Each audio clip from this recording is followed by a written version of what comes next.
Hello and welcome to another MiTunes podcast, right here at manxradio.com. Mark Tiley, the nation station, Manx Radio. I love it on MiTunes when we have a broad palette to talk about. And we certainly have this week, because my guest all this week is Sarah Wilson-White, who is Head of Culture and Arts for the Isle of Man. Hello. Now, that is a broad title, Sarah. Congratulations on the appointment. Thank you very much. I'm happy to be here. And it's lovely to have you up for MiTunes. So tell us what that means. Well, when Head of Culture and Arts is part of the Department of Education, Sport and Culture, so I'm that culture part in terms of culture division, and my job is to support the team managing the Villa Gaiety, Kensington Arts, all the different kind of buildings that we support, the arts development team and also the Arts Council. So I get to kind of support and work with teams in all of those varying ways, which is a very exciting but also complicated and rewarding job to have. It sounds to me like one of the old music hall acts where they had the plates spinning on the top of bamboo poles and you had to keep running around making sure everything was staying put. Yeah, pretty much. Plate spinning, but also supporting others to spin plates and maybe getting teas and coffees for them in the meantime, I would say. Always good. In that role, you've obviously going to have plans and targets and visions of how to improve various areas. Where do you start when it comes to that? I'm 2 months in, and at the moment all I see is potential. So the thing that I'm struggling with in an amazing way is where to start with all the brilliant people and the things that I see can happen within Culture Division. So at the moment we're looking a lot at what we might programme in the future at Villa Gaiety. We're looking at what audiences might want on the island, how might we connect with people nationally. So I haven't got a full answer to that, apart from I've got a long list and a whiteboard in my office covered with ideas. Okay, well, we'll come back to all of that, but I want to take you back to growing up on the Isle of Man, because Sarah, you grew up on the Isle of Man, then you went away and did all sorts of amazing things in wonderful locations, and this job has brought you back. Yes, it has, yeah. Well, let's talk about before you left. Where did you grow up? So I was in Onken and then went to Ramsey Grammar School, so moved to the north, was at Ramsey Grammar, lived in the north of the island, in Regaby, which is in between Ramsey and Andreas, famously known for a telephone box, that's about it, which is a beautiful part of the Isle of Man to live, and then did a university degree in theatre and then came back, had a bit of time working on the island, and then went off and did a master's course in producing, which is, so I'm a theatre producer by trade, that's what I do. And just give me a quick whiz through all those amazing places you've worked across. So I was based in the UK, but I've done a lot of touring. So I've done touring in Europe, Australia, New Zealand, America and Canada. So I've done a lot, as well as all over parts of England, which I've really loved doing, and Scotland and Wales as well, yeah. For me, looking at various departments across the Isle of Man and jobs in general, I think going away and doing loads of different things and then coming back because you appreciate what's here, but you've got experience away from here is probably about the best mix. I'm really, really fortunate that this job came up when it did. It's a rare job, it's a big job, and I am so excited to come back and bring all this expertise with me, but also I found in my work that although I loved my job, I just didn't have the deep care in terms of, I'm putting on this show in Bradford, but why is it that I'm doing it? What is my connection to that place? And I found there was always something missing, actually, over the years I was working. Although it was great to go to America and Norway, other parts of the world, the idea of theatre, arts, culture here, in whatever scale, in whatever way, I think that's a thing that I'm really excited to do. So coming home to do that is an absolute delight. Now, music is going to be a huge part of your portfolio, so choosing just 4 tunes, for anybody it's hard. For you, it must have been horrible. A nightmare. I tend to like the same kinds of bands. So in a way, I obviously have an appreciation for all things live, certainly music as well, but I haven't got a massive range of taste, so it was quite easy in a way. Where shall we start your musical journey on MiTunes? Who's it going to be? So, Electric Dreams by Philip Oakey and Giorgio Moroder, and I've probably pronounced that wrong. No, that's right. That's right. Oh, great, that's good. So this track I've chosen because this was the last track of a show that I helped make with a theatre company I used to work with, and the show actually wasn't very good, to be honest, but off it went on a tour and it all happened, and the show got better and better each time it was performed, and we did one, the last show in Exeter, my husband came to it, and it was in this tiny cellar theatre, and this music played at the very end, and a solo performer, an actor, had a kind of strange, kind of almost like they're at home in the office on their own, dance to it, and my husband always talks about that being one of his most favourite theatrical moments ever, and even now when the song plays I can picture that person dancing in this tiny cellar theatre in Exeter. So for me this is a good song, but also it signals progress, it signals that things aren't really finished, but even when maybe the show or the piece of art isn't amazing, there's always diamonds in the rough in certain parts.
second bite of the MiTunes apple for Sarah Wilson-White, who is our fairly recently appointed Head of Culture and Arts right here on the Isle of Man within the Department of Education, Sport and Culture. And that's an interesting one. Education, sport and culture, but no media in there. No, I don't know. I mean, we have got a remit within our national strategy for culture and the arts to look at digital, certainly, but maybe that's to come. You never know. Yeah, certainly it's wrapped up in the Westminster portfolio bucket. You know, when you get all that, if you get one of those jobs. We were talking about putting shows together, things that you've done across the world. Now you're here. Where do you think your team are going to be looking to bring more variety into the portfolio of shows on offer? I think that there will be more, but it might be more at a different scale. So I'm not necessarily saying we're going to do lots of more bigger shows, although I think we probably could in different ways. Actually, I'm interested in looking at what happens when you fill all the different rooms across Philly and Gaiety with different forms of art, be it music or workshops or dance or spoken word. So at the moment, we're looking at what that might look like at different times of year. And I'm also taking stock of the great assets we have within Culture Division in terms of the Villa Gaiety grounds. It's so beautiful. We've obviously got the Obscura just down the hill. So for me, there will be more, but it might be more in different places, I guess. The Gaiety, what a lovely heritage building. Sometimes I think that location just works better for certain artists than the bigger room, the Royal Hall. And I can't say why. Although it's a big theatre, it's more intimate. Yes, it is. It's that really beautiful way of Matcham design where you feel both in this epic, beautiful portrait whilst also feeling intimately connected to that performer on stage. It's a craft. It's a literal art form, that space. And we talk a lot about that in-house in terms of where do we best feel this work will fit, both in terms of the dates, logistics, but also in terms of the audience experience, which of course is all about that. So I agree, we often do talk about that in terms of how we can best serve the space, but also give the audience experience the best possible opportunity as well. Let us take your second piece of music. I'm going to have to say, I wasn't expecting this. Talk me through your second choice. So, my second choice is I Am the Walrus by the Beatles. This is a funny one. The Beatles were essentially my soundtrack to lockdown. I had my firstborn was about 6 months old when this all happened. So she pretty much grew up with the Beatles around us in the house. It was kind of such a happy music to be able to feel animated to and feel okay to be indoors for however many months we had to do that. And also, I would get her to smile when taking a photograph by doing the cuckoo cuckoo line. And even though she's almost 4, she'll still say, rather than cheese, she'll shout out, oh, say cuckoo cuckoo, like the I'm a Walrus line. And that's how she'll get people to smile in photos and things like that. So as well as it being a great band, of which the bootleg version never coming to the villa, just a little tag there, but also they're just, they're classic, right? You can't really get away from them. So favourite band, but also very happy moment for me as well.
See how they run. I'm crying.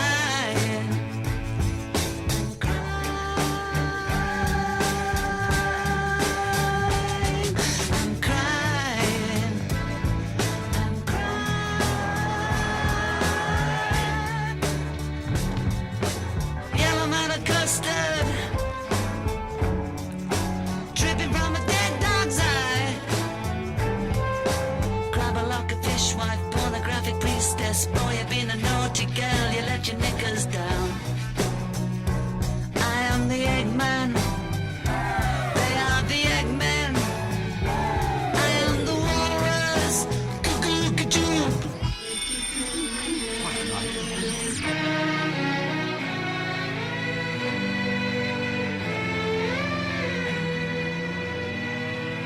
Sitting in an English garden, waiting for the sun. If the sun don't come, you get the tan from standing in the English rain. I am the Eggman. They are the Eggmen. I am the walrus. Expert, choking smokers. Don't you think the Joker laughs at you? See how they smile like pigs in a sky, harvest night. I'm crying. Semolina Pilcher. Climbing up the Eiffel Tower. Coronation penguins singing Hare Krishna. And you should have seen the gift in every island code. I am the Eggman. They are the Eggmen. I am the walrus.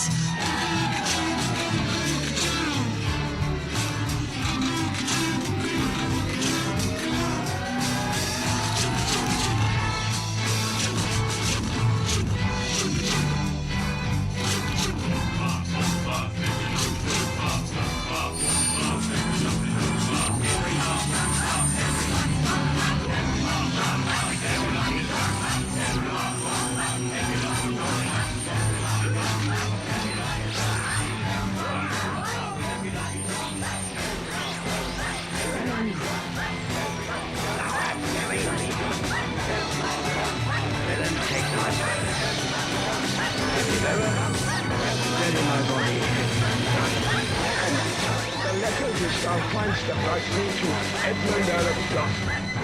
Keep him out upon the British ground. All the time he was there.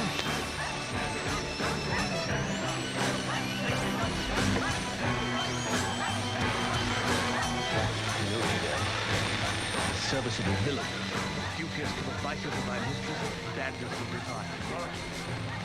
My guest on MiTunes this week is, full title, Head of Culture and Arts within the Department of Education, Sport and Culture, and she is Sarah Wilson-White. Sarah, I want to talk about young people and young artists, young musicians, because there's a whole raft of things that you're involved in that is catering for younger musicians, younger people. Yes, absolutely. So Kensington Arts, which is part of the Culture Division, is a breeding ground for innovation, expression, inclusion. You've got soundcheck happening there, you've got workshops, and there's creativity coming out of their ears over there. It's a really amazing space in terms of how young people can explore those things as they're growing up on the island. And they have venues within there to sort of craft their performance skills. Yeah, exactly that. So we've got the theatre there, we've also got workshop spaces, obviously Soundcheck have all the different booths in terms of trying out instruments and things. And then we're looking at plans for, as those people develop in their confidence and develop an audience as well, should they form a band and whatnot, how they might come to the Villa Gaiety as well in terms of their first gig in the prom suite and celebrating all the amazing talent we have on the island long term. I mean, I've been playing musical instruments for a very long time, as a very old man now. And the first thing I remember of when you got a few people together in somebody else's house or back room or something, the incredible feeling of making music with somebody else and not just trying to learn stuff in your bedroom, it takes on a new life. It's amazing, that liveness, that shared liveness.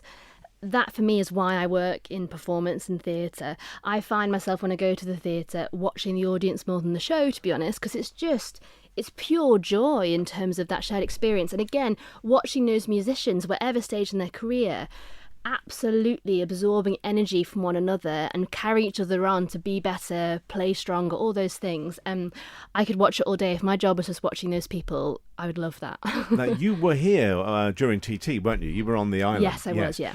I was just amazed. I mean, I think I know quite a lot of the bands playing around the Isle of Man, but I saw so many brilliant young bands getting great gigs and experience. Isle of Man bands I'd never even heard of. And it was fantastic to see so much talent on display, entertaining visitors from over, coming into the Isle of Man. It's amazing. I think the amount of talent we have here is unbelievable. As someone who's come back after 12 years and gone, wow, just taking stock of all these different makers and artists, really we're looking at a kind of an island, a creative nation in that kind of way in terms of makers, musicians, artists in the broadest sense. So when that moment like TT comes along and everyone pulls together and goes, look, we've got all these shows on, it really is an indicator of the talent that's being developed here, supported, nurtured, but also what we can do in Culture Division to push them forward and celebrate them more publicly and internationally as well. And for yourself, do you have an instrument? Are you a singer or a player? I cannot perform in any way at all. Oh, see, I don't believe that. No. I'm a producer for a reason. It's a sign of a good show if you don't see me or hear me, to be honest. So I think I played the recorder at school, and I think my recorder went missing at one moment. So I think that's a sign that it wasn't very good in terms of maybe my mum getting a bit fed up with the noise. But I'm not a performer. I haven't got the bravery or the skill to do that. So I will absolutely enable and champion other people to do it, and I'll do the admin around them in the meantime. Well, thank you for the honesty and thank you for that. Let's have today's track. And there's a little bit of Scottish. Well, I think there's some Scottish in you, isn't there? Yes, I'm half Scottish. This is a nod. Born on the island, but to Manx heritage, but also Scottish mum. So Over and Done With by the Proclaimers. I'm a massive fan of the Proclaimers. They are amazing storytellers, have a real theatricality to how they put together songs. And for me, I played this on a loop when I was doing a very stressful US tour, as well as being energizing. It reminded me that things also finish, and that's okay. So yeah, really great song. And definitely something to remember. It will end. It will end. Just before we play the track, I love the musical Sunshine on Leith, which is all built around the Proclaimers' music. Castle Rushen High School did it a few years ago, and they knocked it out the park. If you're a former pupil who was involved in that, take another pat on the back. It's a great show. I don't know if it's been done in the Gaiety. No, I don't know as yet, actually. I mean, it is great, and you've got such a back catalogue to work with. So yeah, maybe that's planting a seed there. Well, I hope so. Let's have the Proclaimers Over and Done With.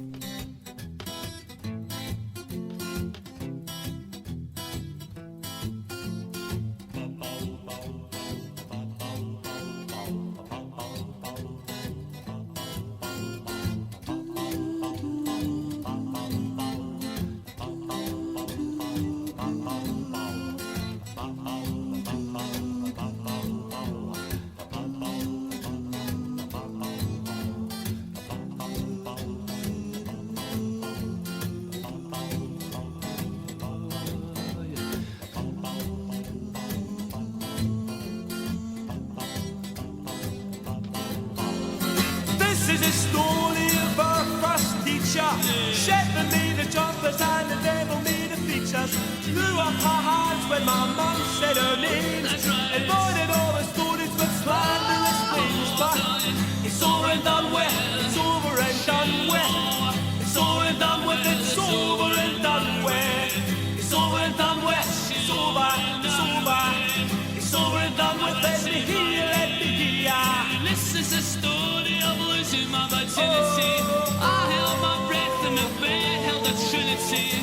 People are making no claims to no mystery. Sometimes I feel that my sex life's all history. It's over and done with. It's over and done with. It's over and done with. It's over and done with. It's over and done with. It's over. It's over. It's over and done with. Yeah, yeah. Ah, those cities of best touch your life in any way, but they did make the impression that some people say this is a story of watching a man dying. The subject's unpopular, but I don't feel like lying. When I think of it now, I acted like a sinner. I just washed my hands and I went for my dinner. You washed your hands and you walked off. Yeah. and done with. It's over and done with. It's over and done with. It's over and done with. It's over and done with. It's over.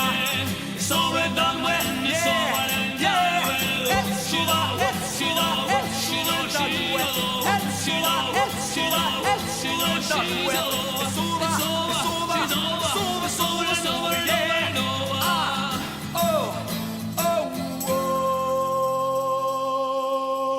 Final day of MiTunes with my guest, who all this week is Sarah Wilson-White. And Sarah is the relatively new Head of Culture and Arts for the Isle of Man within the Department of Education, Sport and Culture. We've talked a lot about what's to come, but I want to talk quite soon what's to come. And I want to say we've got Bootleg Beatles coming up in the summer. And, wow, Mimi Webb. A-list material, playing massive festivals this summer. She's coming to the Isle of Man. I know, it's amazing. It's How amazing. does this happen? Well, I can't take any of the credit for that at all. All I can do is acknowledge the amazing work of the team in Villa Gaiety. One of my colleagues has talked about Mimi Webb for a very, very long time. So it coming to fruition and her coming here is fantastic. So, yeah, well done to the team. I'm just happy to be part of it. Sunday, the 3rd of September, date for the diary, Mimi Webb will be here in the Isle of Man. She is outstanding. And now then, let's go crystal ball gazing. Who's on your radar? Who are you thinking, this show, an artist, a comedian? Have you got people in your head you're thinking, I'm going to make a move on them? Yeah, I mean, I came with some ideas, but because I'm newly returned to the island and because there is such a wealth of experience in the team and care and commitment to serving the island's population, actually a lot of what I'm doing is asking them what their ideas are. In my first couple of months, I've met with everyone in the culture division. And when you ask them what you would put on, everyone has ideas. So really a lot of what I'm doing is hearing those ideas. So I can't give any specific insights, but I guess the one thing I would say is that there will be more. Okay. I mean, the demographic of the Isle of Man, like a lot of places, it does tend to getting older. It's just the way of the world. So we're 85,000 souls. We're not as young as we used to be. We're a little bit older. Does that influence the artists you're looking at? To a certain extent, but also it influences our audience development plans. Everyone has those in place in terms of UK and international art centres, where we're looking at what the next generation of makers might be and who we engage with annually in all the different ways that we work. So it does tend to inform who we're looking to programme in terms of annually, but also it informs what we might do differently as well in terms of, okay, how do we get teenagers in the building, or how do we make sure that people within a care home setting access creativity? All of those things are important. So we absolutely think about the demographic of our audience on a regular basis, but in a sense of how do we serve everyone on this island in terms of accessing their creativity. And in terms of shows away from music, or not just sort of pop and rock and artists, what other areas are you looking at? I'm really interested in developing a programme of work which can be very broad, could be workshops, could be anything like that, for families and for young people. So my dream would be in a few years' time you automatically just wander into Villa Gaiety as a complex and you know that there'll be something there for you.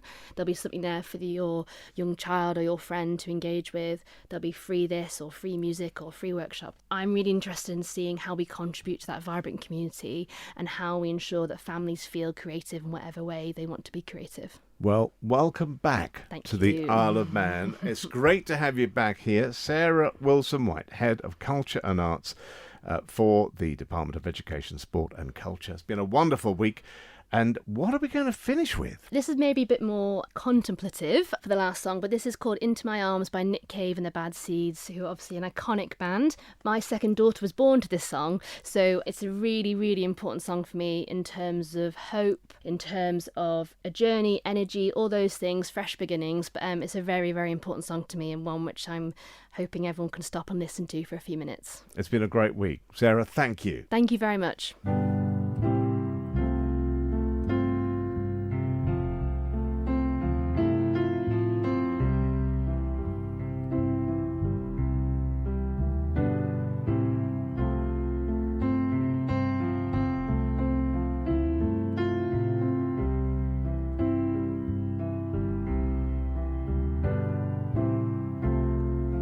I don't believe in an interventionist God.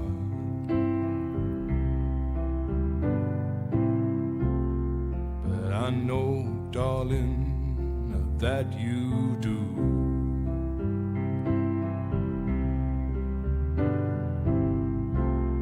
But if I did, I would kneel down and ask him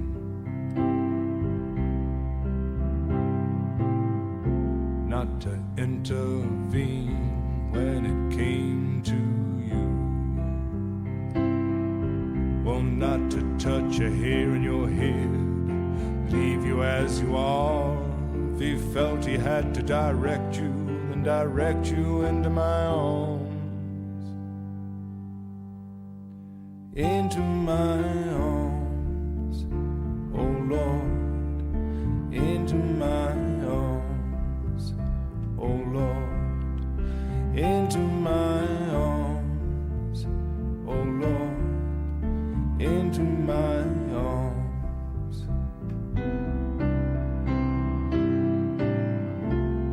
And I don't believe in the existence of angels.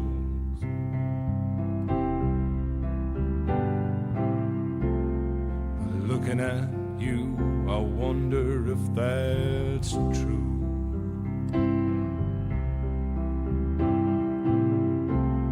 But if I did, I would summon them together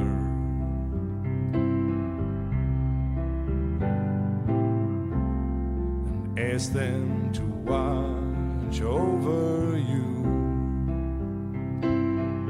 Well, to each burn a candle for you, to make bright and clear your path, and to walk like Christ in grace and love and guide you into my arms,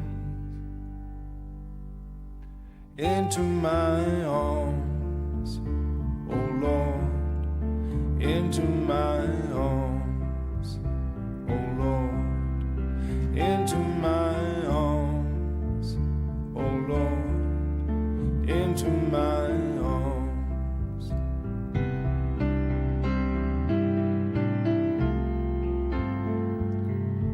But I believe in love,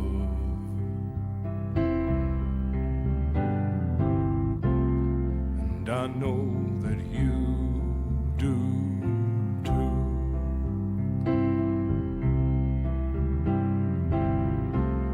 And I believe in some kind of path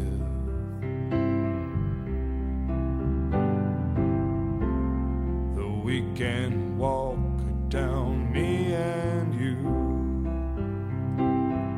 So keep your candles burning, make a journey bright and pure, that you'll keep returning always and evermore. Into my arms, oh Lord, into my arms, oh Lord, into my arms, oh Lord, into my arms. Thank you so much to Sarah Wilson-White, and all the best in the new role here, looking after the culture and the arts of the Isle of Man. I'm Mark Tiley. Join me when you can for the morning show, 9:30 to 12, Monday to Friday. And keep coming back here to manxradio.com, because there are more podcasts coming every day.